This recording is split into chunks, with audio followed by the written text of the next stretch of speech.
मामा प्रयागदास जी की मार्मिक कथा। जंगपुर में एक विधवा ब्राह्मणी रहती थी, लगभग पौने 200 वर्ष पूर्व। उसके एक पुत्र था, उसका नाम था प्रयागदत्त। बालक प्रायः पूछता, माँ, क्या मेरे और कोई नहीं है? जनकपुर को स्त्रियां श्री जानकी जी को अपनी पुत्री या बहन मानती हैं। ये ब्रह्मगी कहती, बेटा, तुम्हारे एक बहन है, वो अयोध्या चक्रवर्ती महाराजा के राजकुमार को ब्याही है। बालक कहता, मैं बहन के पास जाऊंगा। माता कहती, कुछ बड़े होने पर जाना।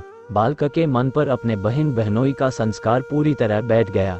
कुछ बड़े होते ही उसने अयोध्या जाने की हट पकड़ ली। ब्राह्मणी भक्ता थी। उसने सोचा, मिथिलेश राजकुमारी क्या अपने इस अबोध भाई की उपेक्षा कर सकती है? उस बेचारी के पास घर में तो कुछ था नहीं।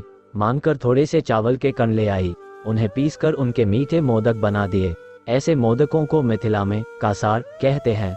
उनको एक कपड़े में बांधकर पुत्र को दिया और कहा, ये अपनी बहन और जीजाजी को दे देना। लड़के को मार्ग में खाने के लिए उसने सत्तू दे दिए। बालक प्रयागदत्त किसी प्रकार कुछ दिन में अयोध्या पहुंचे। यहाँ पूछने पर भी कोई उनके चक्रवर्ती बहनोई का पता नहीं बतलाता था। जिससे पूछते वही हंस देता। बहुत परेशान हुए।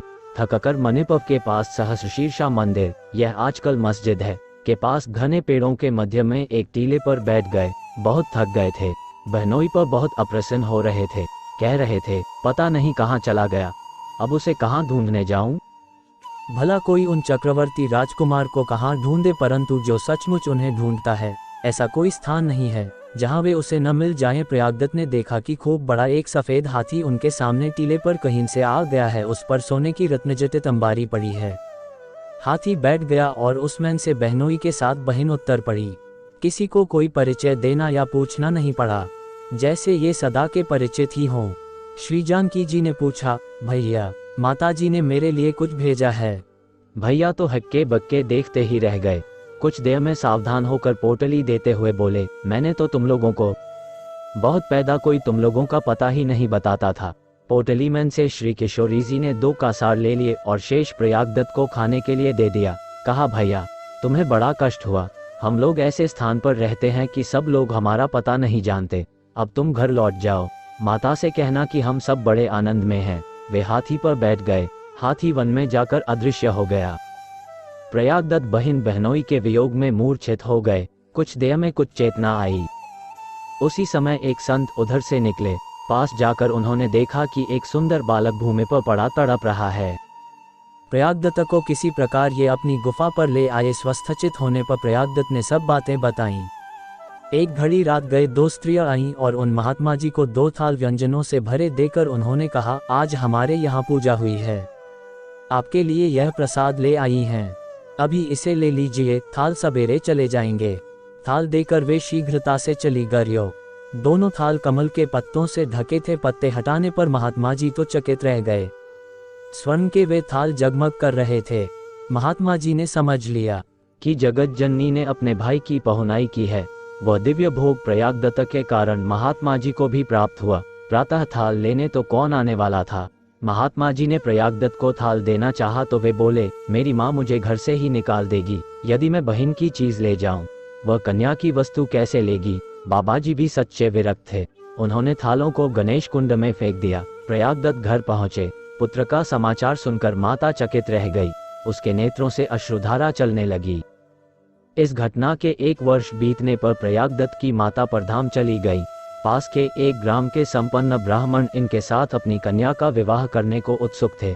उनके कोई पुत्र नहीं था, अतः प्रयागदत्त को वे अपने ही घर रखना चाहते थे। लेकिन प्रयागदत्त को किसी के धन का मोह कहाँ था। उनके मन में तो वे दिव्य बहन बहनोई बस गए थे। संसार में कोई वस्तु आंख उठाकर देखने योग्य भी उन्हें नहीं जान पड़ती थी। वे घर छोड़कर सीधे अयोध्या को चल पड़े। अयोध्या पहुंचकर प्रयागदत्त की अद्भुत दशा हो गई। शरीर को सुधि ही भूल गई। उन्हें बहन बहनोई के दर्शनों के लिए वे व्याकुल हो गए। जिस टीले पर पहले दर्शन हुए थे, कुछ देर वहीं जाकर प्रतीक्षा करते रहे। उसके बाद कुओं और झाड़ियों में ढूंढते हुए भटकने लगे। इसी दशा में पूर्व परिचित संत त्रिलोचन स्वामी इन्हें मिले। महात्मा जी ने इन्हें पहचाना और अपने आश्रम पर ले आए। श्री त्रिलोचन स्वामी जी के सत्संग का अपूर्व प्रभाव पड़ा। दूसरे दिन उन्हीं से दीक्षा ग्रहण करके अब ये प्रयागदास हो गए। गुरु ने इन्हें लंगोटी अंचला प्रदान किया। उसके बाद तो प्रयागदास जी की स्थिति बहुत ही ऊंची हो गई। वे वन बिहार में कहाँ घूम रहे हैं सो उन्हें कुछ पता नहीं। किसी ने खिला दिया तो खा लिया, जल पिला दिया तो पी लिया। केश बिखरे हैं, शरीर धूल से भरा है, कहीं खड़े हो गए तो घंटों खड़े हैं। किसी वस्तु की ओर दृष्टि गई तो उसी को देख रहे हैं एकटक। जगन्माता भगवती लक्ष्मी के भाई होने से चंद्रदेव समस्त संसार के मामा लगते हैं। अयोध्या में श्री वैदेही के भाई ये प्रयागदास जी भी बच्चों के मामा ही तो हैं। पता नहीं किसने सिखा दिया कि सभी बच्चे इन परमहंस को मामा मामा कहने लगे। ये परमहंस मामा मत गजेंद्र की तमते हुए अयोध्या को गलियों में घूमते रहते थे। एक बार प्रयागदास जी को श्री राम की वन लीला का बोध हुआ। कहने लगे, देखो अपने तो गया ही, साथ में मेरी कुमारी बहन को भी बिहार वन में से गया। अब आपको एक धुन सवार हुई, कोई पैसे देता तो ले लेते। कुछ दिनों में पर्याप्त पैसे एकत्र हो जाने पर 3 जोड़ी जूते बनवाए, जितने बढ़िया बनवा सकते थे। 3 पलंग ऐसे बनवाए, छोटे बड़े की एक के पेट में एक रखा जा सके।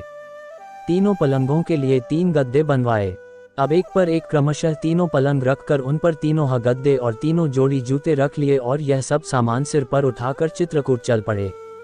जहाँ जहाँ मार्ग में गड्ढे कुकड़ मिलते वहाँ अपने बहनोई को वे कोसते जाते थे। चित्रकूट पहुंचकर स्फटिक शिला के पास प्रयागदासों ने तीनों पलंग बिछाए, उन पर गद्दे डाल दिए, उनके नीचे एक एक जोड़ी जूते रख दिए और अब बहन बहनोई को ढूंढने लगे।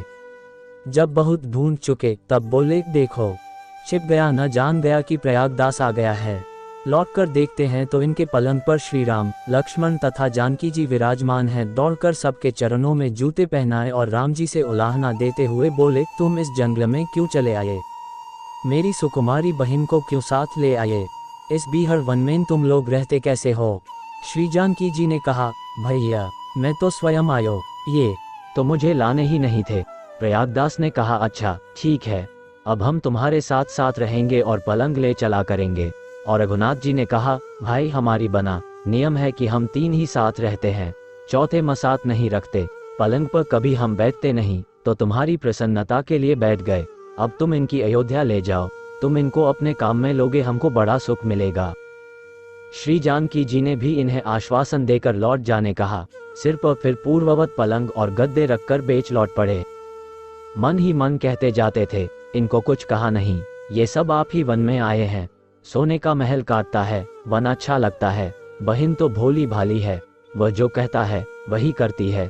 साथ साथ चलो आई, हरे भरे पेड़ लताएं मृग देखती है, खुरा हो जाती है।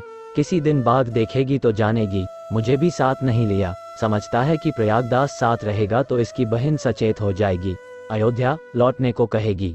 इस प्रकार खींचते बकते वे लौट आए। अयोध्या लौटकर उन्होंने एक नीम के नीचे बिछाई, उस पर गद्दे डाले और उस पर स्वयं होकर अपनी मस्ती में गाने लगे। नीम के नीचे खाट बिछी है, खाटक नीचे करवा प्रागदास अलमस्ता सो वै रामलला का सरवा। प्रयागदास जी की अलमस्ती का क्या पूछना, वे निखिल ब्रह्मांड नायक के साले जो ठहरे। उत्पत्ति स्थिति संहारकारिणी सकल क्लेशहारिणी महाशक्ति उनकी बहन है। उनकी मस्ती अनंत अखंड नित्य नूतन है। उनकी वाणियों में उस मस्ती की एक झलक पाई जाती है। कथा अच्छी लगी हो तो चैनल को लाइक कमेंट और सब्सक्राइब करें।